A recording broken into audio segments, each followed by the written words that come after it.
نور دربي بالقرآن واشرح صدري بالإيمان واغفر ذنبي يا رحمن واستر عيبي يا منان.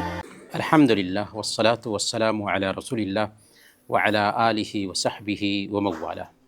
محترم بھائیو، السلام علیکم ورحمۃ اللہ وبرکاتہ. حالات جن میں آیات اتری، اس حوالے سے اس مجلس میں گفتگو چل رہی ہے. اللہ کے نبی صلی اللہ علیہ وسلم کی سیرت کا جب ہم مطالعہ کرتے ہیں تو ہمیں پتہ چلتا ہے کہ اللہ کے نبی صلی اللہ علیہ وسلم نے حدیبیہ کی صلح کی تھی. اس صلح میں لگتا تھا کہ گر کر کے صلح کر رہے ہیں، لیکن اس صلح کے نتائج بہت ہی اچھے ہوئے. چنانچہ اللہ کے نبی صلی اللہ علیہ وسلم کو موقع ملا کہ باہر کے لوگوں تک اسلام کا پیغام پہنچائیں، کیونکہ قریش سے 10 سال کے لیے صلح ہو چکی تھی. پھر قریش نے ہی اس ایگریمنٹ کو توڑا اور اللہ کے نبی صلی اللہ علیہ وسلم مکہ پر فتح بھی پا لیتے ہیں. اس کے بعد کے حالات ہم دیکھتے ہیں کہ عام الوفود کے حالات پیدا ہوتے ہیں.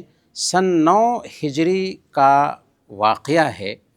اللہ کے نبی صلی اللہ علیہ وسلم کے پاس بہت سارے جو وفود آئے، ان میں سے ایک وفد نجران کا تھا. یہ عیسائیوں کا وفد تھا. اس وفد میں اللہ کے نبی صلی اللہ علیہ وسلم کے پاس عیسائیوں کے کچھ پادری بھی آئے تھے. اللہ کے نبی صلی اللہ علیہ وسلم نے ان سے بات کی. چونکہ یہ نصرانی تھے، کرسچن تھے، تو انہوں نے اللہ کے نبی صلی اللہ علیہ وسلم سے حجت کرنا شروع کر دیا. اللہ کے نبی صلی اللہ علیہ وسلم نے ان کو عقلی اور نقلی دلائل سے مطمئن کرنے کی کوشش کی کہ عیسیٰ علیہ السلام کی حقیقت یہ ہے، لیکن وہ ماننے کے لیے تیار نہیں ہوئے. تب اللہ رب العالمین نے سورہ آل عمران کی آیت نمبر 61 نازل فرمائی. اللہ تعالیٰ نے اس میں فرمایا فَمَنْ حَاجَّكَ فِيهِ مِن بَعْدِ مَا جَاءَكَ مِنَ الْعِلْمِ فَقُلْ تَعَالَوْا نَدْعُ أَبْنَاءَنَا وَأَبْنَاءَكُمْ وَنِسَاءَنَا وَنِسَاءَكُمْ وَأَنفُسَنَا وَأَنفُسَكُمْ ثُمَّ نَبْتَهِلْ فَنَجْعَلْ لَعْنَةَ اللَّهِ عَلَى الْكَاذِبِينَ. اگر علم کے آنے کے بعد وہ آپ سے حضرت عیسیٰ علیہ السلام کے بارے میں حجت کرتے ہیں تو آپ ان سے کہیے، چلو ہم اپنے بیٹوں اور تم اپنے بیٹوں، ہم اپنی عورتوں تم اپنی عورتوں، اور ہم اپنے آپ کو اور تم اپنے آپ کو اکٹھا کرتے ہیں، پھر دعا کرتے ہیں اور جھوٹوں پر اللہ کی لعنت بھیجتے ہیں. اس آیت کو آیت مباہلہ کہا جاتا ہے. مباہلہ کا مطلب ہوتا ہے کہ حق اور باطل میں بحث شروع ہو. اگر باطل ماننے کے لیے تیار نہیں ہو رہا ہے تو ان کو دعوت دی جائے کہ چلو ہم قسم کھاتے ہیں اور کہتے ہیں کہ جو جھوٹا ہے اس کے اوپر اللہ کی لعنت ہو. چنانچہ اس آیت کے اترنے کے بعد اللہ کے نبی صلی اللہ علیہ وسلم نے عیسائیوں کو دعوت دی، ان کے پادریوں کو دعوت دیا کہ چلو مباہلہ کرتے ہیں. اللہ کے نبی صلی اللہ علیہ وسلم حضرت حسن، حسین، حضرت علی، حضرت فاطمہ اور اپنے اہل خانہ کو لے کر کے میدان میں نکلے کہ چلو مباہلہ کرتے ہیں. لیکن ان کے پادریوں نے اپنے عیسائی یا کرسچن لوگوں سے کہا کہ دیکھو، ہم اپنی کتابوں میں آخری نبی کے آنے کی بشارت پڑھتے ہیں، ہو نہ ہو یہی آخری نبی ہوں. اگر ہم نے مباہلہ کیا تو ہم بھی ہلاک ہوں گے اور ہماری پوری نسل ہلاک اور برباد ہو جائے گی، ہمارا وجود نہیں رہے گا، اس لیے مباہلہ نہیں کریں گے. اور وہ جزیہ دینے پر راضی ہو گئے. انہوں نے کہا تھا کہ آپ اپنے کسی امین آدمی کو بھیجئے جن کو ہم جزیہ دیں گے. چنانچہ اللہ کے نبی صلی اللہ علیہ وسلم نے کہا کہ ہمارے بیچ سب سے امین آدمی ابو عبیدہ بن جراح ہے. خود اللہ کے نبی صلی اللہ علیہ وسلم نے ان کے بارے میں بیان فرمایا کہ ہر امت کے لیے ایک امین ہوتا ہے، اور اس امت کا امین ابو عبیدہ بن جراح ہے۔ بہرکیف جزیہ پر راضی ہوئے اور اس طریقے سے وفد نجران نے جزیہ دینے کو قبول کیا۔ اس سے آیت کریمہ میں جو اصل سبق ملتا ہے وہ یہ ہے کہ یہ وفد آیا تھا اللہ کے نبی صلی اللہ علیہ وسلم سے بحث اور تکرار کرنے کے لیے، مناظرہ کرنے کے لیے۔ اللہ کے نبی صلی اللہ علیہ وسلم نے انہیں عیسائیت کی حقیقت سمجھائی کہ حضرت عیسیٰ علیہ السلام کا تمہارے اس دھرم سے کوئی تعلق نہیں، وہ تو مسلمان تھے، ان پر ہم ایمان رکھتے ہیں، لیکن وہ ماننے کے لیے تیار نہیں ہوئے، تو اللہ کے نبی صلی اللہ علیہ وسلم نے مباہلہ کی، ان کو دعوت دی۔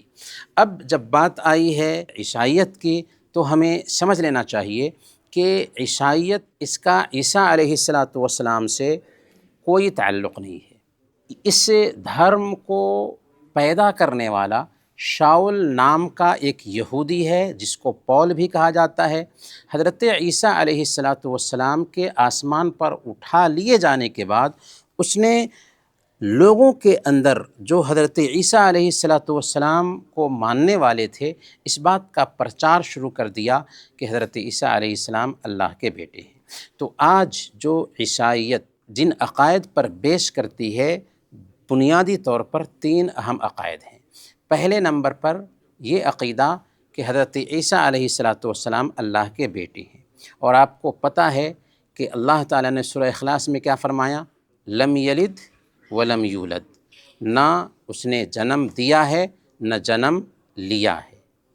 اور قرآن کریم میں منطقی بات اللہ تعالیٰ نے یہ فرمائی کہ ان مثل عیسیٰ عند اللہ کمثل آدم خلقہ من تراب ثم قال له کن فیکون، کہ عیسیٰ علیہ السلام کی مثال آدم علیہ السلام کے جیسے ہے کہ اللہ تعالیٰ نے مٹی سے ان کو بنایا اور کہا کہ ہو جاؤ تو وہ ہو گئے۔ حضرت عیسیٰ علیہ السلام اگر اللہ کے بیٹا بن جاتے ہیں اس لیے کہ وہ بغیر باپ کے پیدا ہوئے ہیں، تو حضرت آدم علیہ السلام کے پاس تو نہ باپ ہیں نہ ماں ہیں، تو سب سے زیادہ حق رکھتے ہیں حضرت آدم علیہ السلام کہ وہ اللہ کے بیٹا بنے۔ تو کہنے کا مطلب یہ ہے کہ یہ بکواس عقیدہ ہے جو انہوں نے پال رکھا ہے۔ دوسرے نمبر پر ان کا یہ عقیدہ کہ اللہ تعالیٰ کے ساتھ جبریل امین اور عیسیٰ علیہ السلام شریک ہیں، تثلیث کا عقیدہ کہ اللہ تعالیٰ جبریل امین یا مریم علیہ السلام اور پھر ان کے ساتھ حضرت عیسیٰ علیہ السلام 3 مل کر کے ایک ہے۔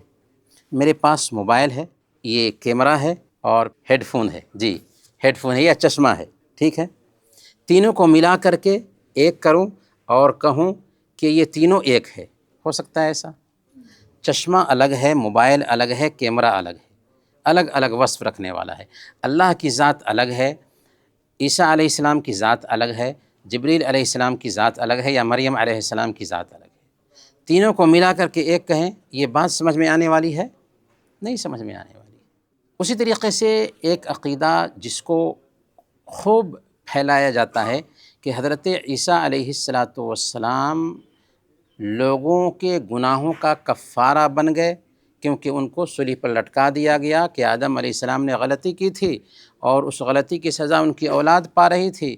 اللہ نے اپنے بیٹے کو پیدا کیا، ان کو صلیب پر لٹکا دیا گیا، تو سارے لوگوں کے گناہوں کو لے کر کے وہ دنیا سے گزر گئے۔ سوچنے والی بات یہ ہے کہ غلطی میں کروں اور سزا میرے پوتے کو دی جائے، میرے بیٹے کو دی جائے، دنیا کا کوئی قانون ایسا کہتا ہے؟ نہیں۔ وَلَا تَزِرُ وَازِرَةٌ وِزْرَ أُخْرَىٰ، کہ کوئی کسی کا بوجھ نہیں اٹھائے گا۔ قرآن کتنا کلیئر عقیدہ پیش کرتا ہے کہ آدم علیہ السلام سے غلطی ہوئی کہ جنت کا پھل کھا لیا تھا، آدم علیہ السلام نے توبہ کیا اور اللہ تعالیٰ نے وہ توبہ قبول کر لیا۔ تو اسلام بالکل کلیئر عقیدہ پیش کرتا ہے، کیونکہ اسلام اللہ کا سچا دین ہے۔ اسلام کے علاوہ جتنے بھی ادیان ہیں یہ سب کے سب باطل ادیان ہیں جو اس دھرتی پر پائے جاتے ہیں۔ ہم مسلمان ہیں، ہمیں اللہ تعالیٰ نے اس دھرتی پر اس لیے وجود بخشا ہے کہ ہم انسانوں کی رہبری کا کام کریں۔ کنتم خیر امت، تم بہترین امت ہو۔ کیوں بہترین امت ہو؟ اس لیے کہ ہم اپنے آپ کے لیے پیدا کیے گئے ہیں۔ اخرجت للناس، تمہیں انسانوں کے لیے وجود میں لایا گیا ہے۔ تمہارا کام کیا ہے؟ تأمرون بالمعروف وتنہون عن المنکر، تم بھلائی کا حکم دیتے ہو اور برائی سے روکتے ہو۔